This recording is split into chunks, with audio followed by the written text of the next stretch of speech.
session I want to talk again about thinking in a resilient way, and in this particular video I'm going to focus on avoiding common thinking traps. Now, all of us have a predisposition to engage in one of these traps, and I guess the starting point is to know which of those you tend to engage in so that you can actually develop that self-awareness and shift it. And we actually know that none of these traps allows resilient thinking, so all of them need a little bit of a shift. So I'm going to just focus on 5 of the main traps, and as I talk about them, think about, is this me? Is this one that I commonly fall into? And is this one that I might need to shift a little bit if I'm actually wanting to be able to think in a resilient way? The first one is what we could probably call black and white thinking. It's being really inflexible. So when you're faced with an issue, it's A or B, or it's D or C. The difficulty with inflexibility, of course, is that life's rarely that simple. There are usually lots of shades of grey.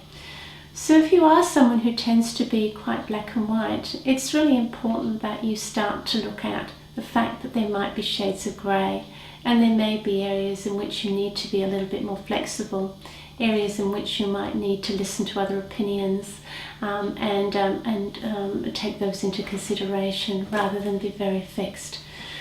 And black and white thinking can be quite problematic in teams, and very problematic if you're a manager. And if any of these thinking traps you're not sure whether you actually fall into any of these categories, probably a very good starting point is to ask someone who knows you well, and they'll certainly be able to tell you. The second common trap is what we could probably call catastrophizing. So a bit like chicken licking the sky is falling, something happens and it becomes the full-on generalized, overgeneralized catastrophe going on here. So something small happens, you might get a report back that wasn't up to standard.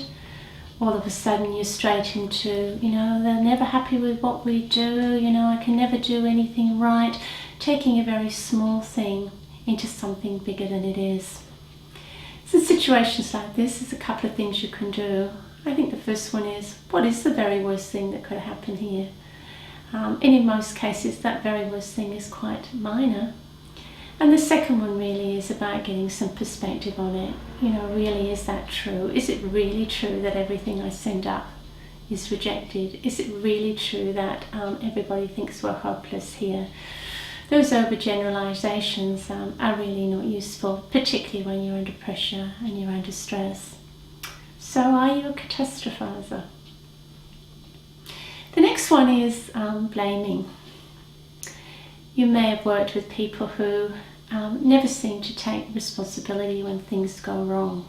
It's a bit like the teenager headset, it's always somebody else's fault. Again, that can be highly problematic if you're not able to actually accept feedback and see which piece of the equation you own. And in teams and in leadership, this can cause an awful lot of problems. So people who blame always externalize the issue, the problem, as being nothing to do with them. And so if you do tend to get into a bit of blaming, and again, seeking feedback on which of these is you is really quite useful, then of course it's always about saying, what part of the equation am I playing in this? Is there something really I should be reflecting on and taking ownership of? What's my responsibility in this? And really, you can't have very good collegial relationships at work unless you're able to take some ownership of your part in what's going on. So blaming is a very common trap, which is not useful for resilience. And the last one I wanted to talk about is a particularly common one, and that's personalizing issues when in fact they're not about us. So it's the what we might call as psychologists, the I'm not good enough story. So whenever things go wrong, you immediately see it as being your issue. You immediately see it as you not being good enough. And of course that can have major impact on our confidence. So it's almost the opposite of the blaming, if you like, where the blaming is, everybody else is the issue, or the external factors of the issue. When we're talking about personalizing, we're always saying it's me, it's my fault, I'm not good enough, I should have done better. And a useful thing there is to do some reality checking on, okay, how much of this is about me and how much of this is actually about the environment. Okay, that piece of work might not have been up to scratch, but I did it in half the time that I really needed because of deadlines, or I did it when someone else was off sick and I didn't actually have the resources or the other things that I needed to do it well. So if you find you're personalising too much, it will be affecting your confidence, and it's something really useful to look at in terms of getting feedback from others of, really how much of this is you and how much of this are other factors. And also, of course, assessing that yourself.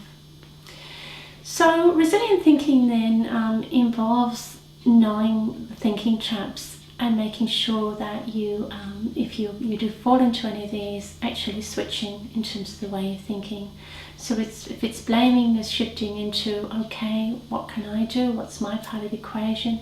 If it's catastrophizing, you again, sort of going from that broad generalization to what really is going on.